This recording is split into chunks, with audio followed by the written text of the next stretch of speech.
Halo, ketemu lagi dengan saya Yusdillah Sutianto di sesi sharing terkait ilmu pemberdayaan diri, hipnosis, psikologi, coaching, logoterapi, atau apapun yang bisa kita bahas secara online atau menjadi catatan saya di YouTube sebagai kekayaan intelektual. Nah, kali ini saya ingin berbagi tentang pertanyaan yang dilemparkan oleh alumni dari Indonesian Hypnosis Center dan beberapa teman di dunia hipnosis gitu ya. Kenapa sih ada orang yang tidak bisa dihipnosis itu? Dulu jawaban sederhana karena tidak mau gitu, tapi ternyata ada banyak faktor. Nah, saya menemukan ada tujuh hal kenapa seseorang tidak bisa dihipnotis dari sudut pandang psikologi. Oke, kita simak ya. Oke, yang pertama adalah kebutuhan atau needs gitu kan. Ketika seseorang tidak butuh dihipnosis, artinya dia tidak siap dan tidak fokus. Nah, di momen ini area kritis akan muncul dan bekerja. Sehingga mekanisme pertahanan diri gitu ya, seperti fight gitu ya, melawan atau flight, takut dan pergi itu muncul. Jadi kalau orang nggak butuh dihipnotis ya otomatis tidak akan bisa.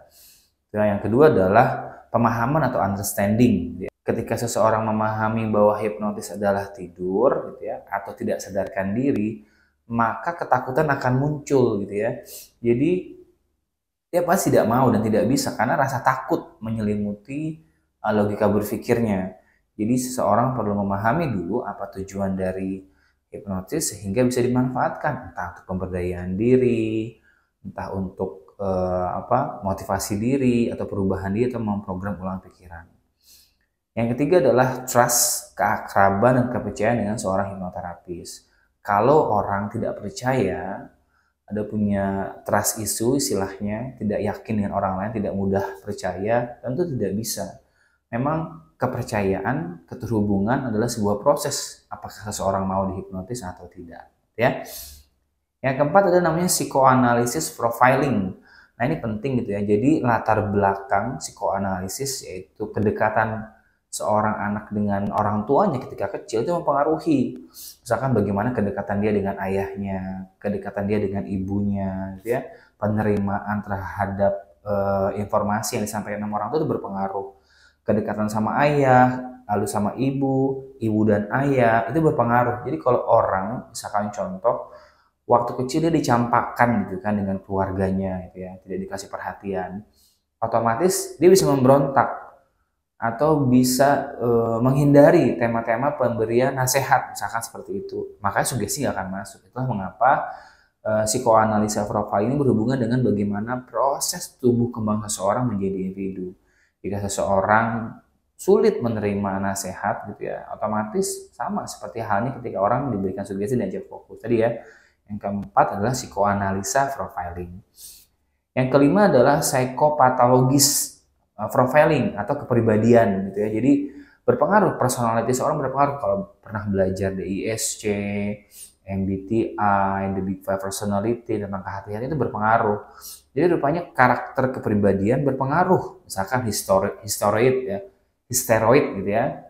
Misalkan histeroid gitu ya. Jadi dia mencari perhatian, lalu ada paranoid, ketakutan, lalu ada psikopatologinya, ada perfeksionis gitu ya, obsessive compulsive disorder, schizoid menarik diri, lalu epileptoid atau ketidakstabilan emosi, sampai schizophrenia dan bipolar. Ini tema-tema psikopatologi atau personality. Jadi kalau orang-orang dalam kondisi ini, contoh adalah bipolar sama schizophrenia, itu lama sekali gitu ya. Jadi personality dan psikopatologi seseorang juga berpengaruh apakah orang itu mau dihipnotis atau tidak. Yang keenam adalah cultural profiling gitu ya, latar belakang budaya dan kebiasaan itu berpengaruh gitu ya. Misalkan bangsa-bangsa pekerja keras seperti Jerman, Rusia, Ukraina yang memang mereka bisa stand gitu kan. Jadi otomatis agak susah. Makanya kalau di Indonesia pakai tenaga dalam gitu ya, di sana nggak terima karena sistemnya fight. Berarti nggak masuk gitu, mereka tidak bisa berkomunikasi, lebih pakai otot, jadi artinya ya nggak akan masuk. Tadi berlatar belakang budaya. Jadi kalau misalkan justru malah negara-negara yang punya latar belakang shamanism, spiritualisme gitu ya, kayak India itu cepet banget tuh, karena mereka mudah dan trust kepada orang lain gitu ya. Yang 7 nih, yang tadi adalah etnis profilingnya, etnis, kesukuan, latar belakang. Itu berpengaruh karena apa? Ada konsep archetype di sini, sama kayak budaya tadi. Apa yang diturunkan sama leluhur akan berpengaruh kepada tingkat kepercayaan etnis tertentu gitu ya. Jadi kalau misalkan dia maaf nih dari luar negeri, dari mungkin kalau di Indonesia karena memang multikultural gitu kan, banyak informasi bisa masuk. Tapi kalau di luar gitu ya, kayak bangsa Arya tadi, Jerman, Rusia, itu berpengaruh. Mereka akan lama untuk menerima studi. Sekarang mereka berada di atas gitu kan. Jadi kalau misalkan orang berada di atas ya tadi tipe-tipenya permisif. Oke, yang paling penting adalah ketika ingin menghipnotis, cara apa yang kita gunakan? Apakah mau otoritas atau mau permisif? Kalau otoritas berarti yakinkan bahwa Anda atau si penghipnotis memang memiliki latar belakang pendidikan atau dia di atas gitu secara kemampuan komunikasi. Kalau otoritas, kalau permisif ya lagi-lagi latar belakang kita apa.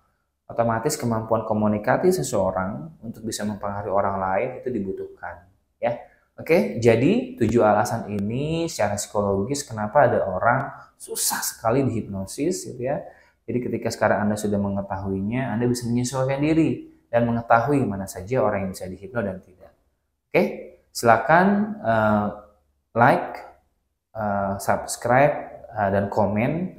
Saya terbuka dengan diskusi. Sampai ketemu lagi di pertemuan selanjutnya. Wassalam.